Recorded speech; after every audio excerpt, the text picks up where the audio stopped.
যে কোনো folder hide করুন খুব সহজে। আপনি ছাড়া আর আপনার এই হাইড ফোল্ডার কেউ খুঁজে পাবে না, পাওয়া সম্ভব না, যদি না ফোল্ডারের নাম না জানে। আপনি নিজেও যদি ফোল্ডারের নামটি ভুলে যান তাহলে এই ফোল্ডারটি আর ফেরত আনতে পারবেন না। যেমন এইচডিডি এই যে ফোল্ডারটি আমি এখন হাইড করব।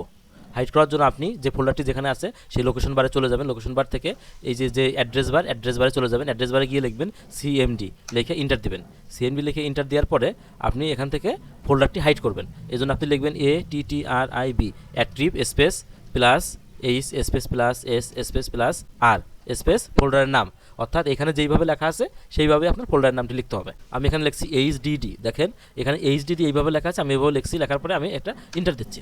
ইন্টার দিয়ে আমি যদি এখানে রিফ্রেশে ক্লিক করি, আমার এই ফোল্ডারটি হাইড হয়ে গেছে। এই ফোল্ডারটি হাইড হয়ে গেছে। এখন আপনি এই ফোল্ডারটি আর কোনো ক্রমেই বের করতে পারবেন না। আপনি নিজেও যদি ফোল্ডারের নামটি ভুলে যান তাও ফোল্ডারটি আর আপনি হাইড থেকে ফিরিয়ে আনতে পারবেন না। এখন আবার হাইড থেকে ফিরিয়ে আনবেন কীভাবে সেটা দেখুন। এই দিস পিসিতে আসবেন, এখানে এসে আপনি লিখবেন আবার সিএমডি লেখা ঠিক পূর্বের মতো আবার এখানে লিখবেন ATTRIB অ্যাট্রিব লেখা minus H space minus S space minus R লেখা আমি স্পেস দিয়ে আপনি যে ফোল্ডারটি হাইড করছিলেন সেই ফোল্ডারটির নাম যেইভাবে লেখা ছিল ঠিক সেইভাবেই এইচডিডি।